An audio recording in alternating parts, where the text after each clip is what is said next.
Hey, it's mehrban from Tennis Files, and on today's video, I'm going to show you 3 different ways to record yourself playing tennis so that you can analyze and improve your game. Recording your matches and practices is one of the best ways to improve your tennis game because you can see strategic and technical mistakes that you wouldn't have realized you had made had it not been for watching yourself on video. You can watch yourself play in slow motion and rewatch points to figure out why you won or lost them, and you can watch how your opponent played and take notes for next time. Now I'm going to show you a few different ways to record yourself playing, and each one has its pros and cons and are all priced differently, so stay tuned to figure out which one is going to be right for you. Links to all the gear mentioned in this video will be in the links down below. So first, you'll need a recording device, and we'll go through the different levels of these devices. Now the first one is the smartphone.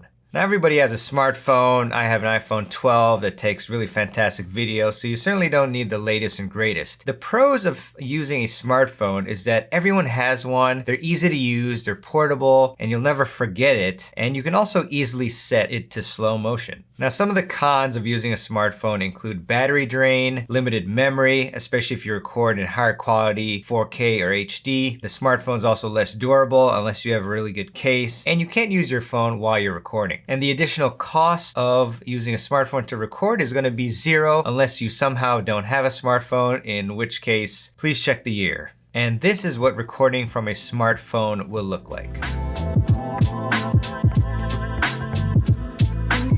Now, level 2 for your recording device is the action camera. And examples are the DJI Osmo Action, which is what I use, or the GoPro, which is a very famous and household name for action cameras. Now, the great thing about action cameras is that they are very compact and durable by nature, and you're not going to fill up your phone's memory. And they also take really good quality video as well. Now, for the cons, it takes a little more work to set up the action camera initially, and the picture quality isn't going to be as good as a dedicated camera or some of the higher end smartphones, and it's also an added cost. Now for the cost range of action cameras, I wouldn't suggest that you go any lower than $100. So the cost range would be probably somewhere between $150 to $500 for a good one. I think my DJI Osmo Action cost me about $300 a couple years ago. Now I would make sure that your action camera can shoot at least 60 frames per second for optimal viewing, and I would also get at least one extra battery because you will probably need to use more than one for a full match from my experience. And this is what recording from an action camera will look like.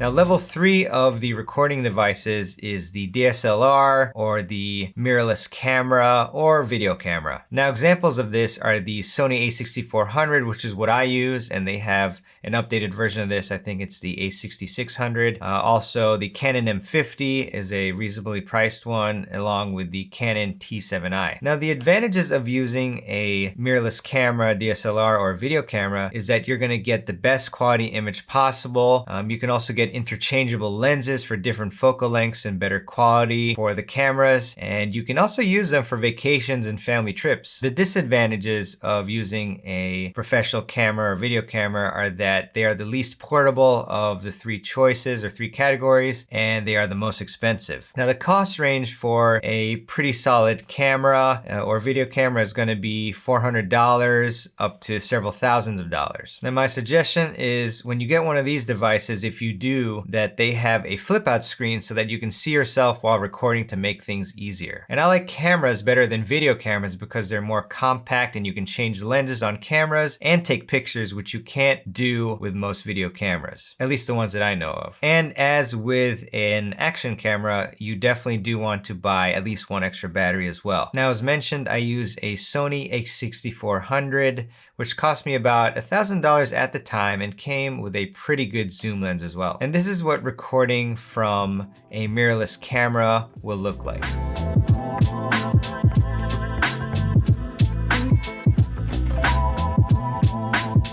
So now you've got your recording options, but you need a way to secure your device so that it stays in place and captures good quality audio and video without moving around. So here are 3 ways to hold your device in place. Now the first option, level 1, is to have someone else hold the device for you. So examples would be your coach, your family member, or a friend. And the pros are that it costs nothing, but the cons are that you will probably really annoy your coach, your family member, or friend, or they would probably stop being one of those categories for you. Now this is the option that you probably don't want to select, so let's go on to level 2. Now level 2 is the fence mount or clamp. Examples of this are the tennis mount, which is what I use, and I think I got for around $50 some, or a GorillaPod, or any other device that you might find on Amazon or any online or physical stores that will clamp to a fence. Now the pros of this are that you can easily clamp your device or mount it to the fence at the back of the court, and that they're relatively cheap. The cons though are that the fence mount may move to the side when the fence is hit by the ball unless you secure it with Velcro or tape, and GorillaPods or other mounts may not work if there's no fence or you're playing on an indoor court with tarp. Now the cost range of these devices are between $10 and $100. The tennis mount costs about $50 some. There's also a QM1 mount closer to $100. So those are great options that you should definitely look into. And this is going to be the angle recording from an action camera and a tennis mount on the back fence.